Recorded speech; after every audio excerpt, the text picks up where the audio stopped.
Proceso formativo. Ritmo subjetivo da asimilación de la propuesta formativa. Presentamos el proceso formativo bajo el modelo de integración. Comprende la formación como proceso de anclaje de la vida en el centro fuerte que todo lo atrae y armoniza.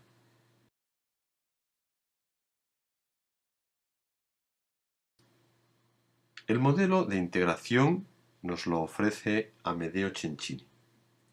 Para profundizar en este modelo contamos con un documento del autor que se encuentra en la página web de las Hermanas Carmelitas de Orihuela, en la sección de formación, bloque temas. Por un lado, el concepto de integración utiliza los últimos avances de las ciencias humanas y de la psicoterapia en particular. Pone de manifiesto cada vez más la función únicamente instrumental y no final de la aceptación de sí mismo. Por otro, manifiesta también el creciente acuerdo entre las ciencias humanas y las disciplinas clásicas de la formación espiritual, considerando tal idea de la integración teológica y psicológica al mismo tiempo. La imagen que podría convenir mejor a la integración es la de un círculo o un movimiento concéntrico que engloba e integra la realidad en torno a un punto central. Por tanto, la estrategia de la integración recorre todo camino hacia la perfección. Es la estrategia que implica la presencia de un centro capaz de referir así la realidad circundante, atrayéndola y dándole sentido, purificándola y enriqueciéndola, reorientándola y valorándola al máximo. Integrar es un fenómeno complejo que comporta una variedad de acciones. Completar y dar cumplimiento, atraer, perfeccionar, crear unidad en torno a un eje central, unificar, corregir, orientar, incluso aclarar, dotar de sentido, vitalizar, calentar, reforzar, sanar.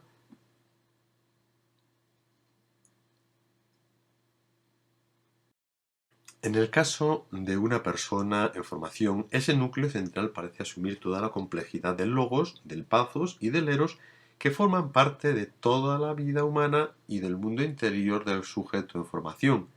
La persona que hace camino hacia la integración trata de actuar partiendo de un centro vivo, de una intuición fundamental, de un valor en el que reconoce su yo y lo que está llamada a ser. Todas las energías de la inteligencia, del logos, de la voluntad, el pathos, de la pasión humana, el eros. No parte de la idea de anular ningún aspecto de la propia humanidad. Se propone hacer girar todos los impulsos vitales en torno a ese eje vivo como satélites en torno a un planeta. Solo así es como el camino formativo recupera plenamente sus dimensiones naturales evocantes del don de lo alto, misterio, drama y pasión que se corresponden respectivamente con el logos, el pathos y el eros, y en último término con la mente, la voluntad y el corazón. El esfuerzo de lo joven, puesto que de esfuerzo se trata con la renuncia y el cansancio que implica, está en el integrar entre sí estos impulsos y orientarlos, encaminarlos siempre hacia el objeto central y final, eliminando progresivamente de ellos lo que no esté de acuerdo con el objetivo propuesto, sin temer de antemano las pasiones, que las afronta o aprende a afrontarlas de manera natural, si es posible, como parte integrante de su naturaleza. Es como si trabajase en dos sentidos, en el centro y en la periferia. En el centro para encontrar siempre la propia identidad en el punto vital, que tiene el poder de atraer y dar sentido a todo, en la periferia para acercar cada vez más cada fragmento de su ser y su vivir a este centro vital. Los dos dinamismos. No sólo la energía aceptada y progresivamente liberada refuerza el polo positivo objeto de la intencionalidad consciente. Es un doble movimiento, del centro a la periferia y de la periferia al centro. Gracias a este recíproco y dinámico anclaje, el valor último y trascendente hace a la persona libre para acoger las otras dimensiones de su ser y así la vitalidad que de ella recibe se convierte en medio e instrumento para vivir más intensamente la pasión central de su vida. El resultado es el perfil de un santo, un hombre integrado, señor de sus energías, logos, pazos y hieros, porque ha aprendido, con dificultad y paciencia, a tenerlas bajo control, capaz de ternura y de gestos profundamente humanos porque no ha estado formado desde la racionalidad y el control, ni desviado por sutiles narcisismos y presunciones de suficiencia perfeccionista que invaden todo lo que es emotivo. Hombre capaz de desear el bien y dejarse atraer por él, porque no ha matado sus deseos y su capacidad de amar, tal vez por el miedo de no saber controlar suficientemente la parte inferior de sí mismo. Libre para dar y recibir, para amar y ser amado, para elegir y para renunciar, para la mística y para la ascética. Para llegar a esta integración, que no es dada en don a nadie ni es fruto de una síntesis simplemente teórica, es necesario saber reconocer y experimentar los ángeles y los demonios que conviven en nuestra vida. La integración es fruto de avances y de retrocesos, de subidas y caídas, de renuncias y de recuperaciones, hasta el punto de cristalizarse en un centro fuerte que todo lo atrae y armoniza.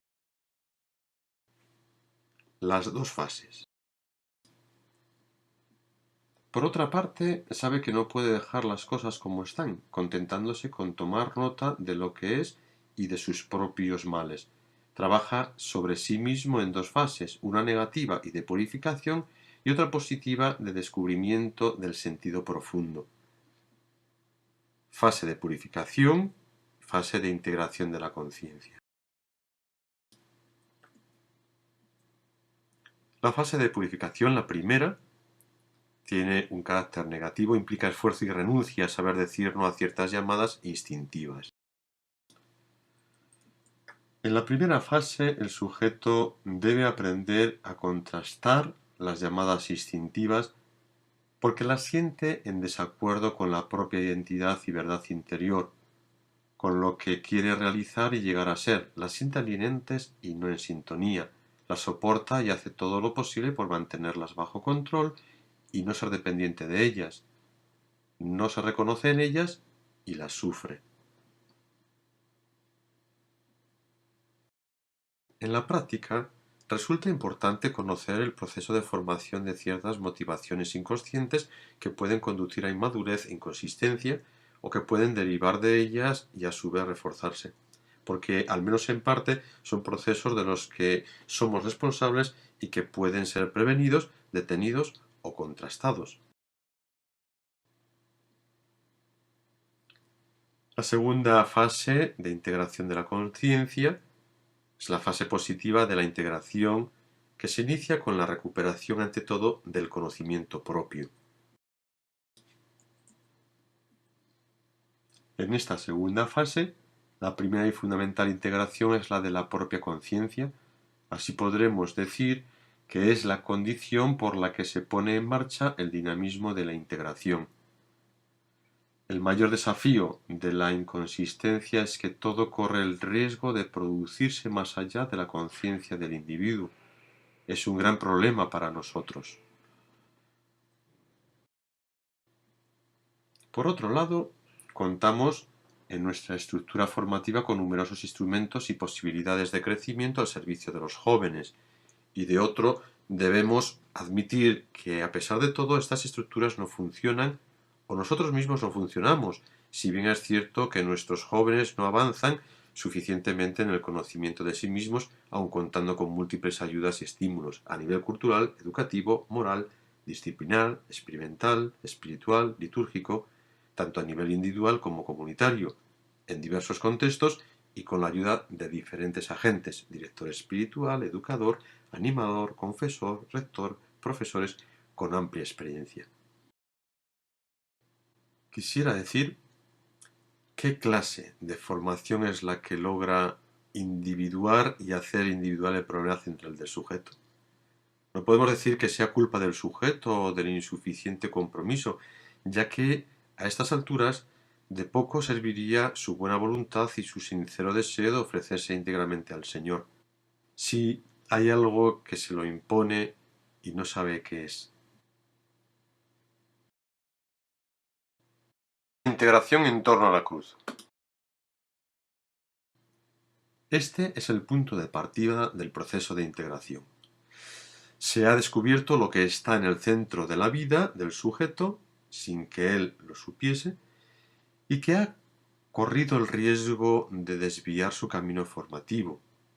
Se trata ahora de poner en el centro de su vida lo que es digno de ser lo central de la vida del hombre, es decir, lo que el Padre Dios ha puesto en el centro del cosmos como corazón del mundo. El elemento decisivo en un proceso de formación inspirado en el modelo de la integración está constituido, en efecto, por el eje central, por algunos valores, ideas, experiencias, convicciones que el sujeto ha descubierto e intuido como centrales y que está haciendo cada vez más suyas, y en las que reconoce algo de familiar y que al mismo tiempo siente que debe y quiere inspirar su conducta y sus aspiraciones como el eje de su vida. Por un lado está lo que le sostiene y le da fuerza. Por otro está también lo que le provoca como un constante punto de referencia, un permanente criterio de discernimiento, un denominador común que, de diferentes modos, contiene y expresa las diversas maneras de vivir el sacerdote o el religioso, el ministerio, el drama, la pasión, pero que también tiene necesidad de todas las dimensiones y potencialidades del vivir humano, respectivamente el logos, el pathos y el eros. En concreto, se trata de la persona del Hijo, su misterio de muerte y resurrección, el drama de su Pascua, la pasión de sus sentimientos, su corazón de siervo y de buen pastor. El Hijo en la cruz, desde el punto de vista de la teología de Juan, realiza el mayor proceso de integración de la historia. Es en sí mismo acontecimiento de integración. Por eso, tal referencia teológico-espiritual es también el centro neurálgico que funciona como elemento integrador y que debería ser el núcleo central de la vida sacerdotal y consagrada, su centro vital, esto es, lo que la anima y la confiere identidad y que es indispensable no sólo descubrir y proponer con claridad en la formación inicial, sino también articular pedagógicamente como polo de atracción y de fortaleza psíquica. En otras palabras, el proceso de integración psíquico puede realizarse solamente en torno a lo que ya ha estado descrito, al menos en teoría, en el centro de la vida cristiana y de la identidad de la vida consagrada y sacerdotal, es decir, Cristo.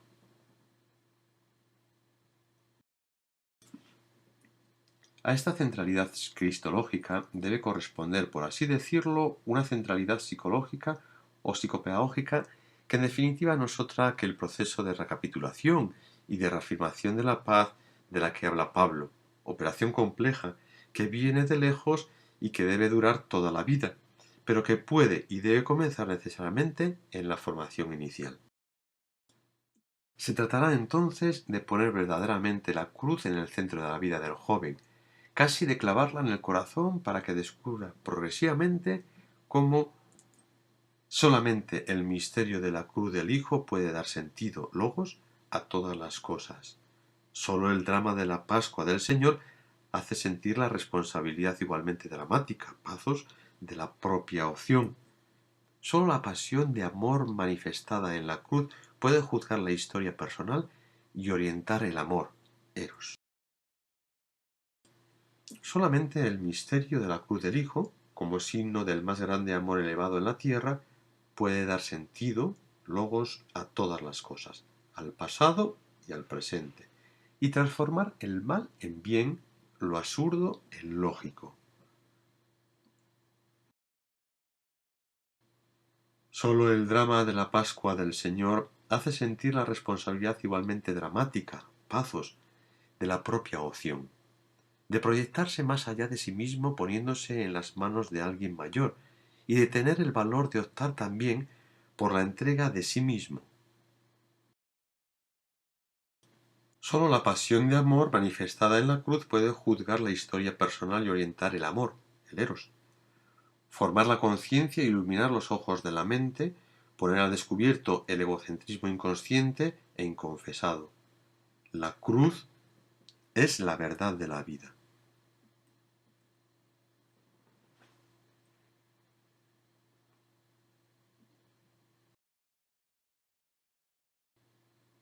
La cruz es el centro vivo y cálido en torno al que el joven debe progresivamente aprender a hacer girar su vida, impulsos, límites, sentimientos, instintos, deseos, proyectos, pasiones, sueños, realizaciones, etc. Ese es el icono que la mirada del joven en formación debe mantener fijo durante el camino formativo, como los hebreos en el desierto.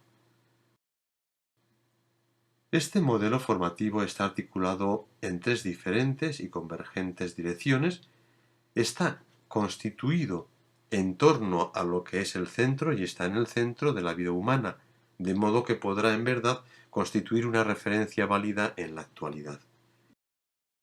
Este modelo responde a las exigencias psicológicas de la persona, supone un deseo de logos, pazos y eros que no es posible no tener en cuenta y que proporciona un correspondiente recurso de logos, pazos y eros en cada joven, y da respuesta a la identidad y exigencias vocacionales. La vocación de especial consagración es en sí misma misterio, drama y pasión. Integración de la debilidad. Conocer e identificar las propias inconsistencias no quiere decir eliminarlas. Esto quisiera el joven, como lo deseaba también Pablo, obligado a confrontarse con el ángel de Satán, que lo abofeteaba y humillaba, y como quizá quisiera también el formador. Pero integrar no quiere decir eliminar, sino acoger y recoger la vida en toda su complejidad, también en su confrontación interior, como lo experimenta quien toma en serio el propio camino formativo. Se trata de acoger y recoger todas las propias energías, incluso esa fuerza misteriosa que se esconde en la debilidad, hasta en la propia inconsistencia. Todo esto se hace posible solamente por la fuerza de un punto de apoyo, de un punto central que consigue mantener unida la polaridad entre aquellos aspectos que aparentemente son opuestos. Es lo que hace la cruz y que sólo la cruz puede hacer. Ante todo, misterio quiere decir ese punto de encuentro central que consigue conciliar en sí mismo las polaridades aparentemente contrapuestas. Es como una clave de lectura que permite anudar entre sí e integrar elementos que son opuestos e irreconciliables. En nuestro caso, la debilidad de un ser humano y el ideal de la consagración a Dios, o la santidad y el pecado.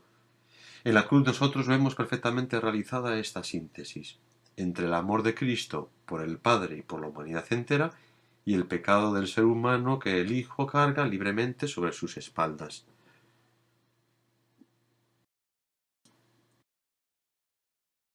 Y es precisamente ese encuentro lo que libera una energía sobreabundante, que no es simplemente la suma de dos cantidades, sino efecto de una suerte de multiplicación de ellas mismas.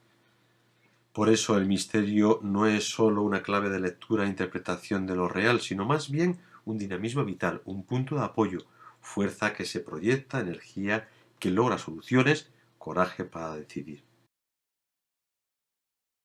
La cruz debe llegar a ser también el logos, es decir, lo que da respuesta a la necesidad de sentido de cada ser humano, punto de referencia y clave de lectura existencial para el joven que ha aprendido a conocerse y experimenta que una cierta raíz de debilidad y de pecado es inextirpable de su vida. El joven debe ser ayudado a acoger esta confrontación interna desde la cruz de Cristo. ¿No es acaso la cruz de Jesús el gesto más grande de injusticia de la historia, el más colosal sinsentido, y no es al mismo tiempo todo lo que está colmado de sentido, de amor, de justicia redentora? Al joven se le forma para filtrar, de alguna manera, su saber y conocer a través de la necesidad de la cruz para que ésta llegue a ser el punto de encuentro entre su debilidad personal y el poder de la gracia, y aprenda así a conocerse a sí mismo a través de ella, a conocer al Eterno, a conocer al otro, a conocer el sentido de su vida y de su vocación. Esa oposición interna vivida hasta el fondo no puede ser eliminada. Paradójicamente es preciosa y no puede ni debe faltar en el camino formativo. Atención a los jóvenes demasiado serenos y tranquilos, nunca en crisis y sin mayores problemas. Gozo para los formadores ingenuos.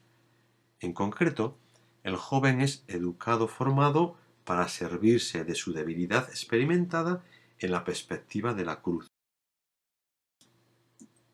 para conocerse a sí mismo y conocer ante todo la propia identidad, el misterio de su propio yo y de su propia pobreza amada por el Eterno. Se hace necesario para liberarse progresivamente de sus sueños autoperfeccionistas, de sus ilusiones de autosuficiencia, de sus narcisismos presuntuosos y llegar a ser siempre un espacio más libre para Dios. Para conocer a Dios, liberando la propia percepción de lo divino, de la propia distorsión, y experimentar luego la necesidad de la gracia, o la absoluta necesidad de Dios. El joven debe aprender que nada enseña a orar tanto como la experiencia de su propia impotencia, porque la cruz de Jesús me dice que el amor de Dios por mí es totalmente inmerecido, más allá de cada percepción narcisista. No es mi conquista, ni fruto de mis votos, ni perfección personal, sino es amor totalmente libre.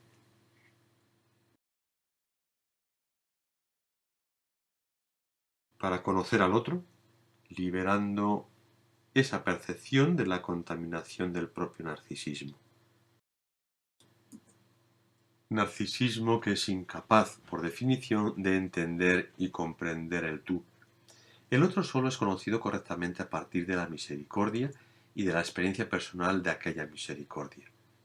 Aprender, por tanto, a integrar también las debilidades ajenas, a responder al mal con el bien, actuando con sentido de responsabilidad, con el perdón, la corrección y la ayuda fraterna, la revisión hecha juntos, la capacidad de incondicional.